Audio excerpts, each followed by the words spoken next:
Bonjour, la Fégelle souhaite que je te raconte l'histoire Le loup qui voyageait dans le temps, d'Oriane l'Allemand et Éléonore Tuillier.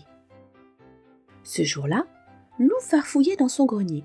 Il y trouvait toujours des choses extraordinaires, comme ce vieux livre par exemple, avec sa couverture dorée. Intrigué, Loup s'empara du livre et lut le résumé. « Cher lecteur, ceci n'est pas un livre ordinaire. C'est un livre à voyager dans le temps. Si vous l'ouvrez, vous serez plongé au cœur de l'histoire, page après page. Bon voyage !» « Ah, si cela pouvait être vrai, soupira Loup, comme ce serait amusant de voyager dans le temps. » Et il ouvrit le livre. Aussitôt, il sentit un long frisson courir du bout de son museau au bas de son dos et pouf, il disparut. Loup ouvrit les yeux, tout étourdi. Cela avait marché. Il n'était plus chez lui, mais dans la forêt tropicale. Tout était vert, il faisait chaud, un vrai paradis sur terre. « Incroyable !» s'exclama Loup. Il grimpa sur un rocher pour observer le paysage. Et là, le rocher décolla. « Au secours !» hurla Loup. « Bienvenue chez les dinosaures !» fit une voix grave. « Je vous fais visiter si vous voulez. » Loup regarda sous lui, sidéré. Il était assis sur la tête d'un diplodocus. Loup profitait de la balade quand un redoutable rugissement perça le silence. À 2 pas de lui se tenait le plus effrayant dinosaure de tous les temps, un tyrannosaure. « Désolé, étranger, fit le diplodocus en secouant la tête, c'est toi qu'il veut pour son dîner. »« Mais il va me dévorer !» cria Loup terrifié en attrapant son livre. Et tandis qu'il dégringolait vers les mâchoires du monstre, il tourna la page et pouf, il disparut. Loup reprit ses esprits dans une grotte. Il était couvert de peau de bête. Mais, glagla, qu'il faisait froid! « Bienvenue chez les Cro-Magnons !» le salua un vieux loup. « Tu prendras bien un cuisseau de dino ?»« Non merci, fit Loup, écœuré en regardant les autres dévorer la viande à moitié crue. »« Alors, en route, nous partons chasser le mammouth. » Loup soupira. Il détestait chasser. Et puis, il aimait bien les mammouths. Pas question de participer à leur disparition. Ah, ça, non. Alors, plus de loup. Cette fois, Loup se trouvait sur le chantier de construction d'une immense pyramide. À ses pieds, des tentes de couleur avaient été dressées pour accueillir le pharaon d'Égypte en visite. « Prépare-toi, Toutankhamon arrive !» lui glissa à l'oreille une jolie danseuse. Loup commença à jouer, mais il jouait si faux que le roi se boucha les oreilles. « Ce musicien a offensé les oreilles du pharaon !» hurla le vizir. « Qu'on le jette au crocodile !» Des gardes s'avancèrent vers Loup, mais pouf, il avait déjà tourné la page. Quand Loup ouvrit les yeux, il se trouvait à Rome, sur la ligne de départ d'une course de chars. Le stade était plein à craquer. Cela criait, cela chantait. « Enfin, je vais m'amuser !» se réjouit Loup. « J'adore les courses !» Au signal, les chars s'élancèrent. Acclamé par la foule, Loup prit la tête du peloton et dépassa un à un tous ses adversaires.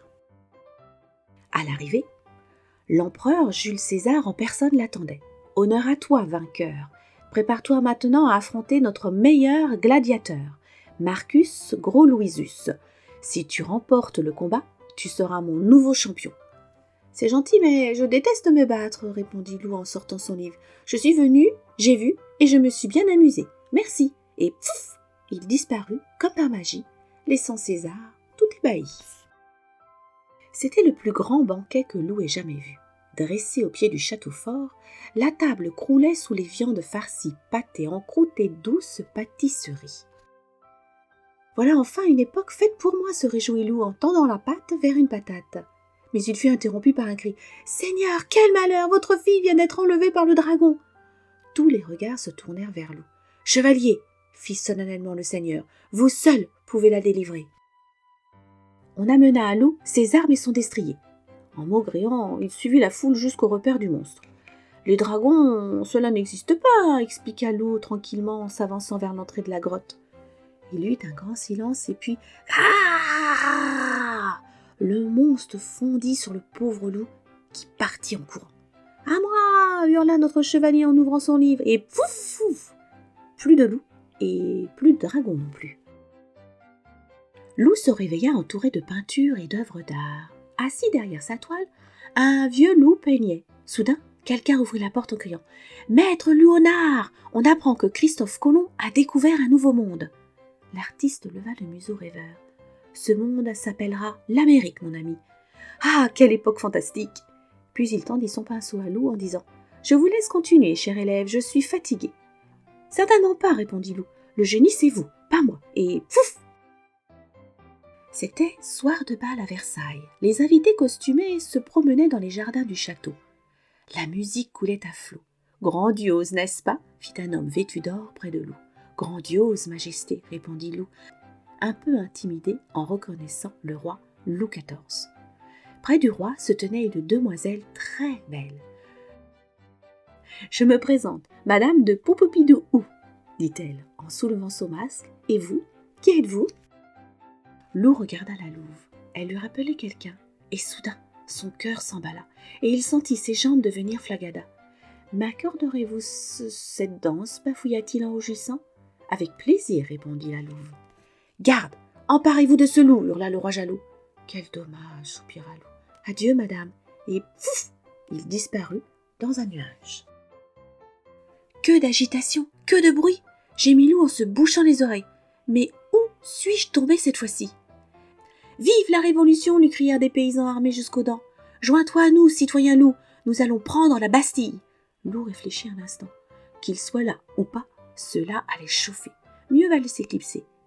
Et pouf ! Il n'y avait aucun bruit, juste une échelle métallique qui plongeait dans la nuit. Lou descendit les barreaux prudemment. Quand il toucha le sol, il regarda autour de lui. Le paysage était lunaire. Il fit un petit pas, bondit, rebondit. Oh, « J'ai marché sur la lune !» comprit Lou ravi. Dans sa joie, il lâcha son livre et son livre s'envola. « Oh non, pas ça !» hurla Lou. Il plongea, attrapa le livre qui s'ouvrit et fut englouti. Lou fut pris dans un tourbillon d'objets, de visages, de mots, d'époques. « Stop !» cria-t-il. « Cela suffit, je veux rentrer dans ma forêt. » « Moi aussi !» gronda une voix tout près. C'était le dragon, qui, comme lui, en avait assez. « Il suffisait de le demander, cher lecteur !» fit une voix amusée. Et pouf ! Lou se retrouva, assis, près de sa cheminée. Mais il eut beau chercher, il ne trouva nulle part de livre doré. « On dirait que j'ai rêvé !» soupira Lou. « Dommage, mes copains auraient vraiment été épatés. » Mon histoire est terminée. Merci la Fée-Gaëlle pour ce beau choix. Et à très vite pour de nouvelles histoires avec la Fée-Gaëlle. Namasté.